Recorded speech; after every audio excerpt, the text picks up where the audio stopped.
अस्सलामुअलैकुम एवरीवन, कैसे हैं आप सब। उम्मीद करती हूँ आप सब ठीक होंगे, खैरियत से होंगे। मैं भी ठीक हूँ, बोले तो ठीक हूँ। आप सुन रहे हैं मेरी स्टोरी जिसका नाम है मोहब्बत हो गई। जहाँ से जोड़ता हूँ इसे स्टार्ट करते हैं। स्टार्ट करने से पहले इतना कहना चाहेंगे, merry merry Christmas. We wish you merry Christmas everyone. सबको मेरी तरफ से क्रिसमस बहुत बहुत ज़्यादा मुबारक हो। यही कहे ईद मुबारक आप सबको मेरी तरफ से, और नए साल की एडवांस में ही मुबारकबाद। आप लोगों की ज़िंदगी में जो चला गया वो चला गया, और जो आने वाला पल है, जो आने वाला है, वो उसका स्वागत खुशी से कीजिएगा।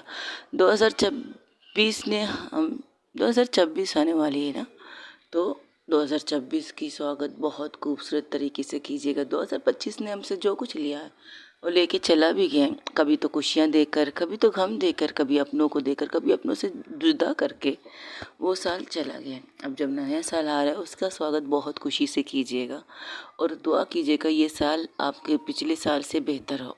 जो कुछ गुजर चुका है, जो कुछ बीत चुका है, वो सब एक चला गया है, एक पल था। अब ये नया साल आने वाला है, नई खुशियाँ लाने वाला है। हाँ, नई खुशियों के साथ नए गम भी होंगी, कुछ परेशानियाँ भी होंगी, कुछ टेंशन भी होंगी। ये तो हमारे नसीब में लिखे हुए जो हमें मिलेंगे, लेकिन इससे ज़्यादा खुशी भी तो हमें मिल सकती है। ये सोच रखनी चाहिए इंसान को। बाकी मेरी तरफ से आप सबको हैप्पी न्यू ईयर और नया साल की शुभ मुबारकबाद और मेरी क्रिसमस। ओके, जहाँ से चढ़ता है इसे स्टार्ट करते हैं। मोहब्बत हो गई। जहाँ पर आईसीयू रूम में दो इंसान, बहुत ही कंडीशन ऐसी थी कि बस कुछ भी हो सकता है।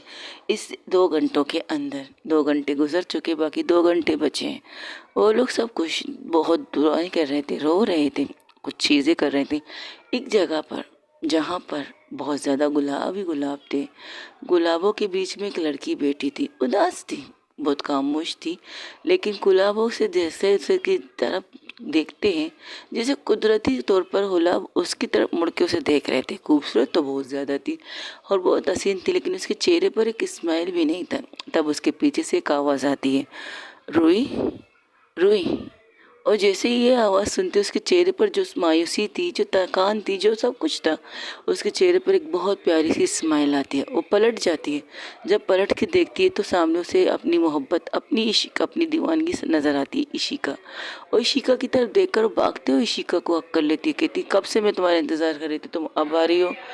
तो इशिका कहती है, अरे तो क्या करती, तुमने तो मुझे आने के लिए कहा ही नहीं था, तुमको खुद अकेले आने वाली थी। और तो अच्छा हुआ मैंने जब पता चला मैं भी आ गई थी। वैसे बहुत खूबसूरत जगह चुनी अपने लिए तुमने, तो आप भी तो इस जगह पर आ गए हैं मेरे लिए, कह सकते हो। बट तुम्हें नहीं लगता हमें चलना चाहिए, बहुत देर हो चुकी है। नहीं, मुझे जाना चाहिए, आपको अपनी तरफ जाना चाहिए, मुझे अपनी तरफ। लेकिन शायद तुमने सुना नहीं मैंने तुमसे क्या कहा, जिएंगे साथ मरेंगे साथ। अच्छा, वो इंसान कह रही है जो मुझसे प्यार नहीं करती, जो हर पल मेरे प्यार को भगाती है, मुझे दूर करती है खुद से, वो इंसान मुझसे कह रही है जिएंगे मरेंगे एक साथ। ये तो नहीं हो सकता। मैंने आपसे कहा था ना आपको मेरे मोम डैड का ख्याल रखना है, और मैंने भी कहा था मैं तुम्हारे बगैर किसी का ख्याल नहीं रख सकती। मैं खुद के मोम डैड का ख्याल ना रखूं तुम्हारे बगैर, और तुम्हारे मोम डैड का ख्याल कैसे रख सकती हूँ। जिद मत करो, आपको जाना चाहिए, आपको यहाँ नहीं आना चाहिए। ये दुनिया सिर्फ मेरी दुनिया है, इसमें आपकी इजाज़त नहीं है। अच्छा, तुम मेरी भी इजाज़त के बगैर मेरी दुनिया में आ सकती हो, तो मैं तुम्हारी इजाज़त की ज़रूरत में तुम्हारी इजाज़त लेकर तुम्हारी दुनिया में आऊँ। ये कौन सी कैपेसिटी बना रखी है तुमने, जहाँ तुम वहाँ मैं, जहाँ मैं वहाँ तुम, 10 सेट, इससे ज़्यादा कुछ नहीं। ऐसी ज़िद नहीं करते। देखिए, आपको जाना होगा, मैं आपको अपने साथ नहीं लेके जा सकती। आपने जानबूझ के ये सब किया है ना कि आप मेरे पास आए। अगर तुम जानबूझ के कर सकती, तुम जान कर ये चीज़ कदम उठा सकती, तो मैं क्यों नहीं, मैं भी तो कदम उठा सकती तुम्हारे साथ ही कदम। और इस कदम में हम दोनों साथ चलेंगे, एक साथ। अगर ज़िंदगी की तरफ जाना है तो एक साथ जाएंगे, अगर मौत की तरफ जाना है तो एक साथ जाएंगे। आप जिद कर रही हैं, आप हर चीज़ जिद क्यों करती हो, तुम भी तो जिद्दी हो, तुम भी तो मुझसे सबसे ज़्यादा जिद्दी हो। तुम्हारी इस जिद ने तुमसे प्यार करने पर मजबूर किया है, तुम्हारे इस जिद ने मुझे तुम्हारे करीब आने के लिए मजबूर किया है, वरना मैंने अपने चारों तरफ एक दीवार बना दी थी, एक ऐसी मजबूत दीवार जिसे कोई तोड़ नहीं सकता, कोई छलांग लगा के भी नहीं ला सकता, क्योंकि मैंने उसकी दीवारें इतनी लंबी की थी। लेकिन तुमने तो इस तरह से उसके अंदर एक छोटा सा छेद करके अंदर आ गई, मुझे पता ही नहीं चला, मुझे पता ही नहीं चला कि कब मेरी दीवारों की दरारों में थोड़ी सी जगह रह गई थी, जहाँ से तुम घुस के मेरी ज़िंदगी में आ गई थी। मुझे कुछ पता ही नहीं चला। इनकार करते करते, तुमसे दूर होते रहते, सब कुछ किया मैंने। तुम पर गुस्सा किया, तुम पर फ्रस्ट्रेशन निकाला, तुमसे बहुत सी बदतमीजियाँ की, सब कुछ करके देखा, लेकिन तुम अपनी जगह पर डटी रही। तुम अपनी जगह पर एक इंच भी नहीं हिल पाई। कहा मोहब्बत है तो मोहब्बत है, हाँ है मोहब्बत। चाहे एक हफ्ते के लिए कहो, चाहे एक सेकंड के लिए कहो, हो गई मोहब्बत मुझे आपसे। यही कहा था तुमने मुझसे, और मैं तुम्हारी इस बात को इग्नोर करती गई। लेकिन क्या है ना, अब मुझे नहीं रह सकती तुम्हारे बगैर, बिल्कुल भी नहीं रह सकती। अब तुम्हें चलना होगा तो चलो, वरना मुझे भी यहीं पर रख लो। जस्ट इट, ये तुम्हारे ऊपर जिम्मेदारी है, मेरे ऊपर नहीं। देखो ऐसा जिद नहीं करते, तुम वहाँ सबको रोते हुए यहाँ आई हो, तो क्या हुआ? तुमने नहीं रुलाया सबको? तुमने अपने मॉम डैड को नहीं रुलाया? तुमने तो कहा था तुम्हारी दुनिया सिर्फ तुम्हारे मॉम डैड होनी चाहिए। तो अगर मैं तुम्हें इनकार भी करूँ तब भी तुम कुछ कोई गलत कदम नहीं उठाओगी। कहा था ना तुमने मुझसे, तुमने कहा था अगर मेरी तुम्हारी ज़िंदगी में होना इतना इम्पोर्टेंट है तो तुम्हारा भी होना तुम्हारे मॉम डैड की ज़िंदगी में इतना ही इम्पोर्टेंट है। अगर मैं ना रही तो क्या हुआ? तुम खुश भी नहीं रहोगी, लेकिन तुम अपने मॉम डैड के साथ रहोगी, उनके पास रहोगी। तो आज तुमने क्या किया है बोलो? आज तुमने क्या किया? अपने मॉम डैड की आंखों में इतने आंसू देकर जा रही हो और फिर कह रही हो ये जिम्मेदारी मुझ पर दे रही हो कि मैं तुम्हारे मॉम डैड को संभालूं। ये तो मुझसे नहीं हो सकता, सॉरी, मैं ये बिल्कुल भी नहीं कर सकती। अगर चलना है तो हम साथ चलेंगे, और न भूल जाओ कि मैं यहाँ से जाऊँगी। आप ज़िद कर रहे हैं, आप बहुत ज़्यादा ज़िद कर रहे हैं। मैं ज़िद कर रही हूँ, तुम ज़िद कर रही हो। देखिए आपका जाने का वक्त हो चुका है और मेरे जाने का वक्त हो चुका है। अच्छा, तो तुम ये कहना चाहती हो मेरी मोहब्बत में कमी है और तुम्हारी मोहब्बत में ताकत है, कि तुमने मेरी मौत को अपने गले लगा कर यहाँ से जाना चाहती हो, और मैंने जो किया है हम दोनों के लिए किया है, तो अब मेरी अधूरी चीज़ें, यानी कि इन शॉर्ट तुम बहुत पावरफुल मोहब्बत करती हो मुझसे, और मेरी मोहब्बत में कुछ कमी रह गई है शायद। हाँ शायद कमी रह गई है, लेकिन तब भी मैं यहाँ से नहीं हटूंगी। तुम्हारा हाथ कस के पकड़ के रखूंगी और तुम्हें अपने साथ लेके जाऊंगी, वरना तुम अपने साथ मुझे लेके जाओ। दोनों सूरत में, दोनों चीज़ों में तुम्हें एक चीज़ करनी पड़ेगी मिस रोही सिंह, मिस अय्यर। आप जिद कर रही हैं, जिद तुम कर रही हो। जाना हम दोनों को साथ में है, आना हम दोनों को साथ में है। तो फिर तुम डिसाइड करो कि तुम क्या करना चाहती हो, ले जाना चाहती हो या रोकना चाहती हो, तुम कहो। और वैसे भी मैं तुमसे बेतनाशा प्यार करने लगी हूँ, और इस मोहब्बत को अभी तो शुरुआत हुई है, तुम इसे ख़त्म कैसे कर सकती हो? अभी तो हमें बहुत सी चीज़ें एंजॉय करनी है, बहुत सी चीज़ करनी है। हम दोनों को मूवी देखने साथ जाना है, चीज़ें करनी है, खाना एक साथ खाना है, तुम्हारे हाथ से खाना खाना है, मुझे अपने हाथ से तुम्हें खिलाना है, और तुम्हें रोमांटिक डेट पे लेके जाना है। इतनी सारी चीज़ें पड़ी है ज़िंदगी में, और तुम्हें की ज़िद पर लगी हो नहीं तुम्हें जाना है। मैं तो तुम्हें जाने नहीं दे सकती, सॉरी, लेकिन मुझे जाना ही होगा। तुम चाहे रोको या ना रोको, मुझे जाना है। बिल्कुल नहीं। ओ किए कहकर कस किस का हाथ पकड़ लेती है। अब देखते हैं कि तुम कहाँ लेके चलोगी मुझे। मेरे साथ मेरी ज़िंदगी में चलना पसंद करोगी या अपने साथ मुझे यहाँ लेके जाना चाहती हो? तुम्हारी मर्जी। मैं अकेले जाना चाहती हूँ, तुम्हें लेके नहीं जाना चाहती। तुम्हें सबको संभालना है, तुम्हारे मोम डैड, उनका तो नाम ही मत लो। सब कुछ उन्हीं की वजह से हो रहा है। मैं दूर थी ना तुमसे, करीब नहीं आ रही थी ना तुम्हारे, इस डर से कि तुम्हें खो दूंगी, तुम मेरी ज़िंदगी से दूर चली जाओगी। मैं तुम्हारे मोम डैड को इतनी बड़ी तकलीफ़ कैसे दूं? तुम्हारी मोम डैड जो तुमसे इतनी मोहब्बत करते, जो तुमसे इत कदर प्यार करते, तुम इनकी इकलौती संतान हो, उन्हें तुमसे दूर कैसे करूं, या तुम्हें उनसे दूर कैसे करूं? ये सोचते हुए मैंने सारी ज़िंदगी गुजारने का फैसला किया है। ना कोई थी, ना कोई है, ना तो कोई आएगी। अच्छा, मैं भी नहीं थी, तुम हो, तुम थी, तुम ही रहोगी, दैट्स इट। लेकिन तुम्हारे बाद कोई नहीं आएगी, ये बात तो कन्फर्म है।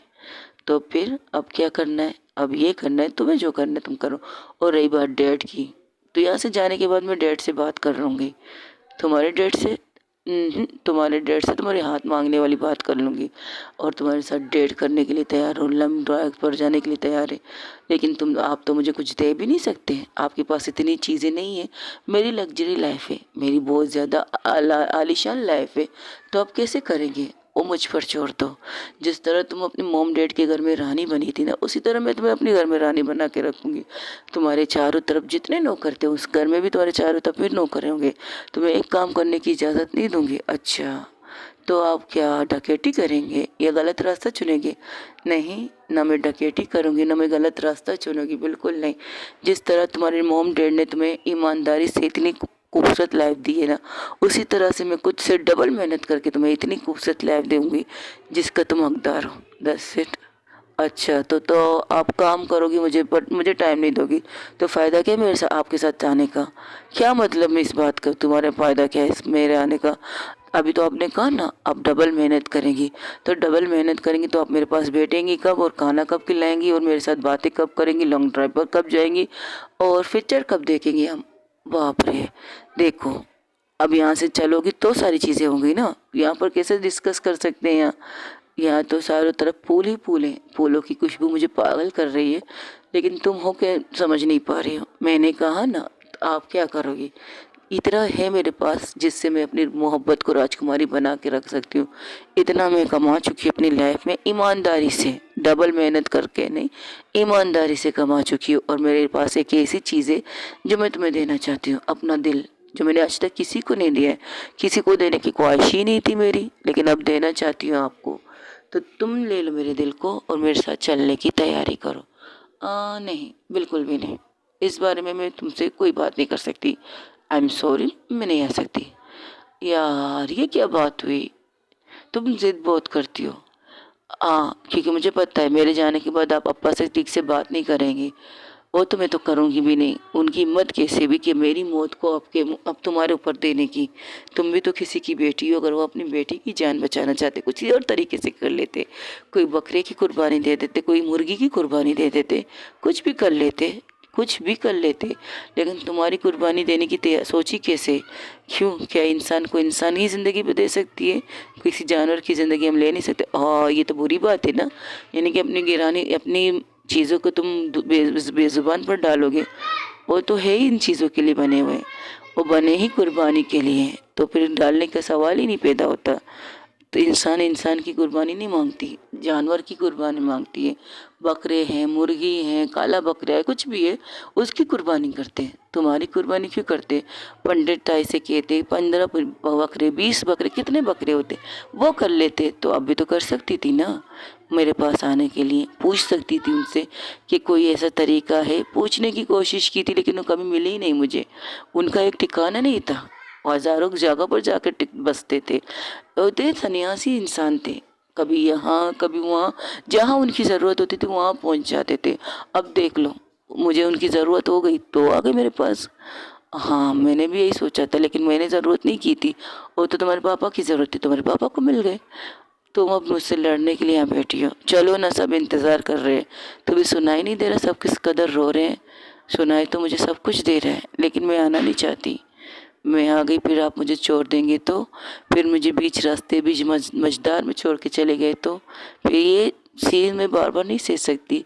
मैं वादा करती हूँ, घुटनों के बल बैठ के तुमसे वादा करती हूँ, अब मैं आखिरी सांस तक तुम्हारे साथ रहूँगी। जब तक बूढ़े नहीं हो जाते तब तक मैं तुम्हारे साथ रहूँगी, जब तक तुम कुछ से मुझसे नहीं कहते बस जाओ मुझे छोड़ो अकेले। कितना मुझसे चिपक के रहोगी, इसी तरह तुम्हारे साथ चिपक के रहूँगी जब तक तुम ना चाहो। मैं ऐसा कभी नहीं कहूँगी।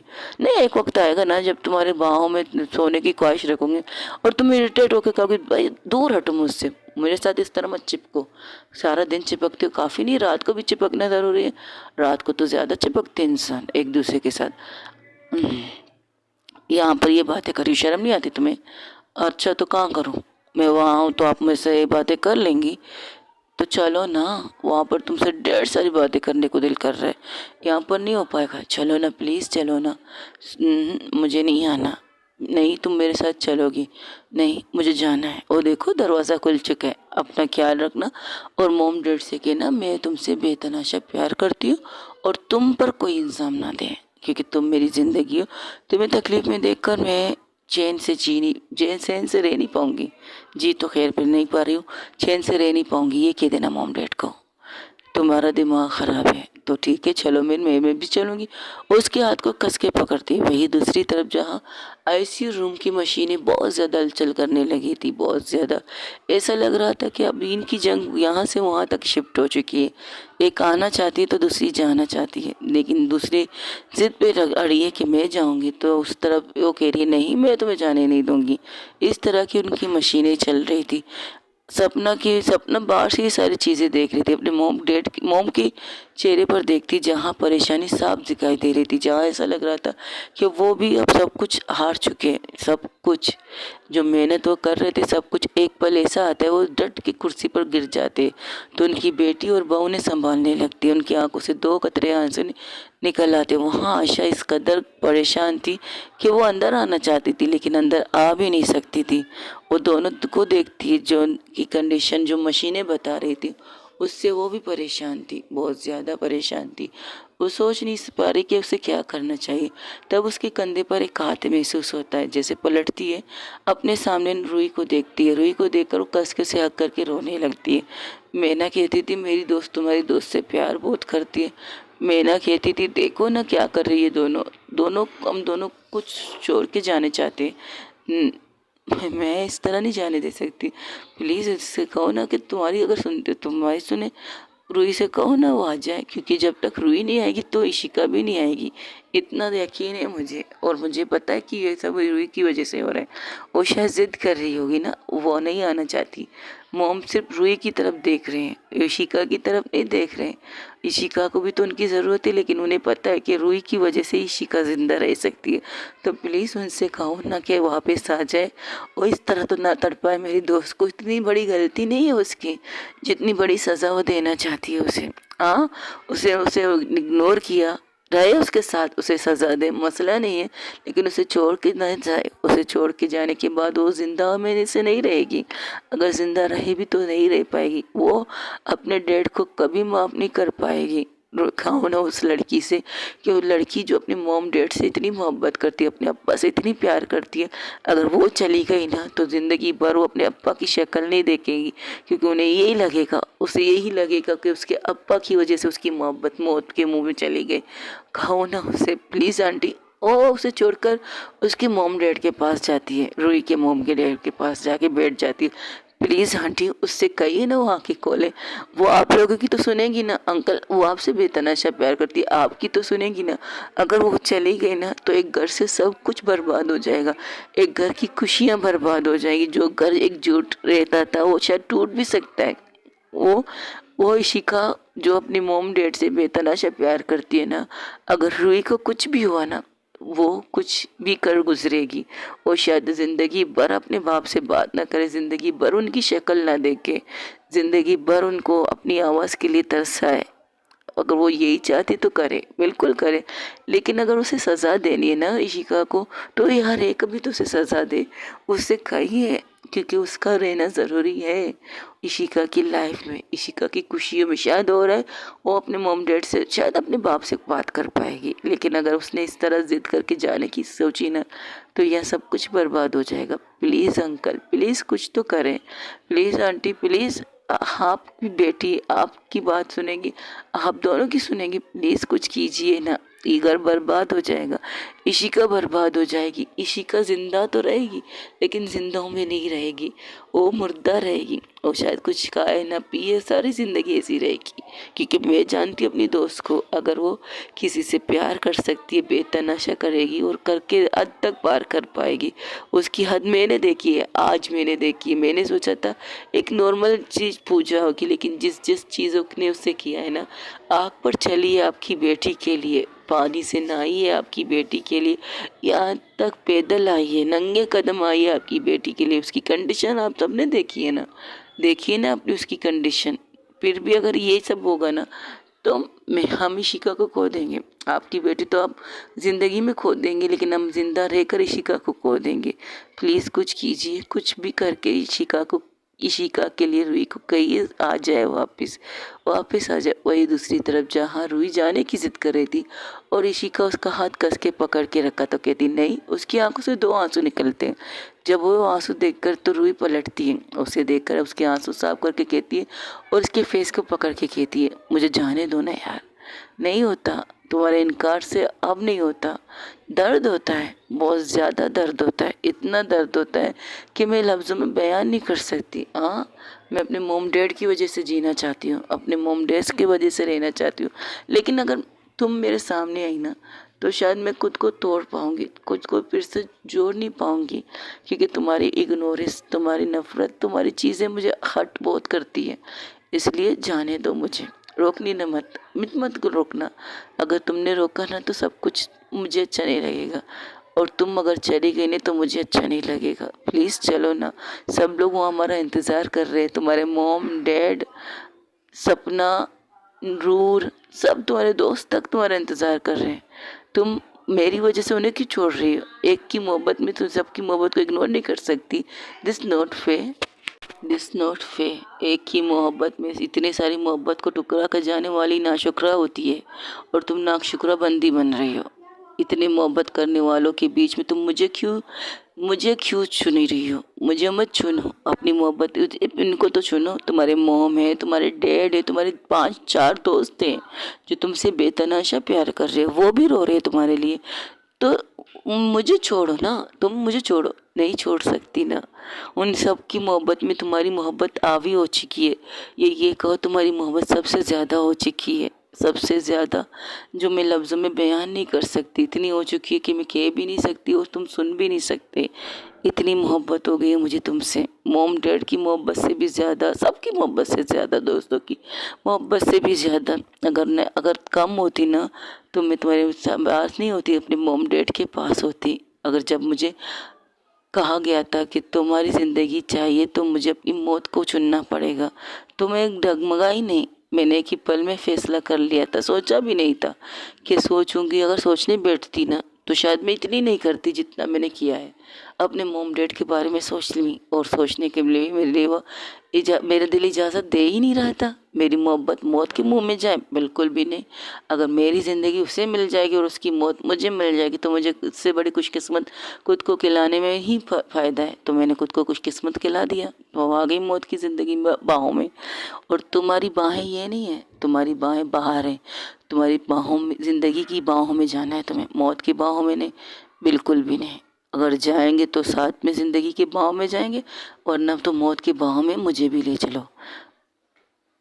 ये कहकर वो लोग आईसीयू के रूम में, अब ऐसे होता है, अब दोनों की नोज़ और मुंह से ही ब्लडिंग स्टार्ट होती है, लेकिन रूही के मुंह से कुछ ज़्यादा ही हो रही थी। रूही के खून रुकने का नाम नहीं ले रही थी, इस कदर बढ़ रही थी कि उसके यहाँ तक कि उसके सारे कपड़े ख़राब हो जाते, लेकिन उसकी ब्लडिंग रुकती नहीं है, बेथी से जा रही थी। डॉक्टर हैरान थे, वो परेशान थे, वो करना क्या चाहे, उन्हें करना क्या चाहिए। उनकी ब्लडिंग अगर इस तरह ब्लडिंग हुई तो यहाँ पर उनको जो ब्लड चढ़ा रहे हैं रूही को, उसका तो कोई फ़ायदा ही नहीं है, कोई फ़ायदा नहीं। वहाँ से एक नर्स भागते हुए बाहर निकलती, जैसे ही नर्स भागते हुए निकलती है तो सपना उठ के वहाँ से अंदर जाने की कोशिश करती, तब एक नर्स उन्हें रोकती, कहती नहीं, उनकी कंडीशन सीरियस है। सबसे ज़्यादा सीरियस किसकी कंडीशन है? नर्स।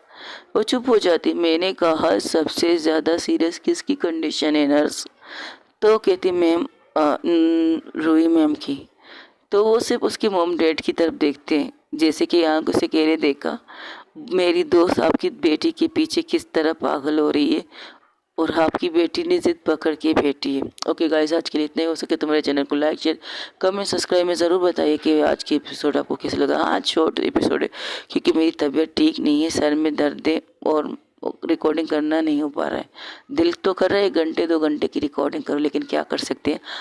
आज छुट्टी का दिन है, एंजॉय कीजिए अपनी छुट्टी को। 25 दिसंबर है, क्रिसमस डे है। जाइए फैमिली से मिलिए, फैमिली के साथ रहिए, वक्त गुजारिए, और चाहे तो पिकनिक में जाइए, पिकनिक कीजिए, इंजॉय कीजिए। बस इतना कहना है। अपना ढेर सारा ख्याल रखिएगा। अल्लाह हाफिज़, टेक केयर, बाय बाय, दुआ में याद रखिएगा। और हाँ, अब जाने के लिए मेरे साथ ज़रूर बने रहेगा, और चैनल को सब्सक्राइब करना ना भूलें। आजकल सब्सक्राइबर आ नहीं रहे और कमेंट्स का तो कुछ पता ही नहीं चला। चलो कोई बात नहीं, आपकी मर्ज़ी। अपना ढेर सारा ख्याल रखिएगा। अल्लाह हाफिज़, टेक केयर, बाय बाय, दुआ में याद रखिए। I love you so much guys, I love you so much. Okay bye.